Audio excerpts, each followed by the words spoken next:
নমস্কাৰ আজি হৈছে 25 জুন আজি আমাৰ প্ৰথমটো গুৰুত্বপূৰ্ণ খবৰ লাখপতি বাইদেউৰ বাবে এটা ভাল খবৰ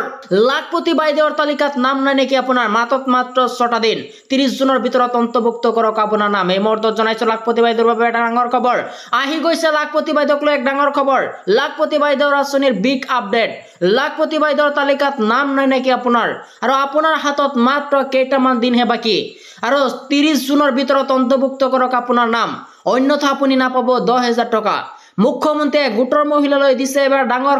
খবৰ যোগ্য মহিলাৰ নাম বাদ পৰিছে নেকি আঁচনিৰ পৰা যদি পৰিছে সমষ্টিৰ বিধায়কৰ জৰিয়তে প্ৰতিগৰাকী মহিলাৰ নাম অন্তৰ্ভুক্ত কৰা হ'ব এই তালিকাখনত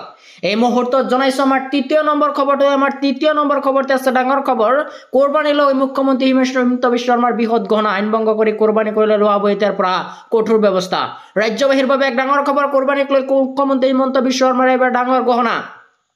এইবাৰ আইন ভংগ কৰি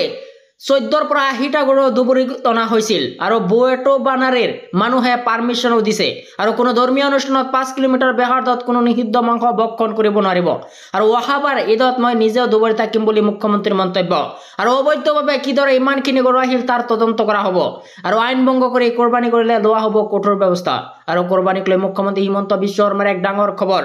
এই মুহূৰ্তত জনাইছো আমাৰ 4 নম্বৰ খবৰটো লৈ আমাৰ 4 নম্বৰ খবৰতে আছে ডাঙৰ খবৰ মুছলমানসকলক টাৰ্গেট কৰি উচ্ছেদ কৰা হৈছে আৰু বিজেপি চৰকাৰৰ বিৰুদ্ধে প্ৰচণ্ড খং এবাৰ নেমচুৰ এই মুহূৰ্তত জনাইছো আমাৰ 4 নম্বৰ খবৰটো লৈ মুছলমানসকলক টাৰ্গেট কৰি উচ্ছেদ কৰা হৈছে আৰু বিজেপি চৰকাৰৰ বিৰুদ্ধে প্ৰচণ্ড খং এবাৰ নেমচুৰ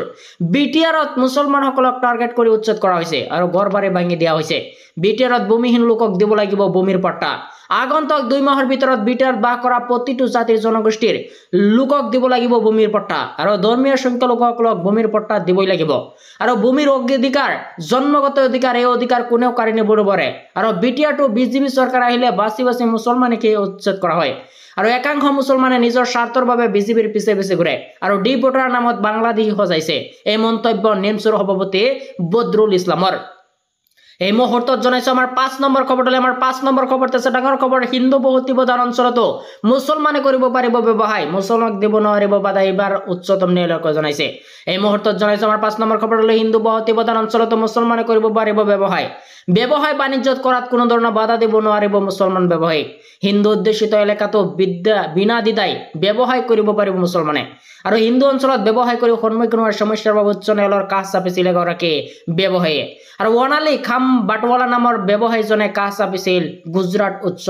ন্যায়ালয়ৰ আৰু অভিযোগ কৰিছিল এই অঞ্চলত ব্যৱসায় কৰা একাংশ হিন্দু লোকে বাধা প্ৰদান কৰিছে সম্পূৰ্ণ আইনী প্ৰক্ৰিয়াৰে ক্ৰয় কৰা ওৱানালীয়ে পঞ্জীয়ন কৰিছিল দোকানখনত ইয়াৰ পিছতে ন্যায়ালয়ৰ কাষ চাপাত ন্যায় দিলে লোকজনক আৰু হিন্দু বহুতি প্ৰধান অঞ্চলতো ব্যৱসায় কৰাত মুছলমানক কোনো ধৰণৰ বাধা দিব নোৱাৰে বুলি মন্তব্য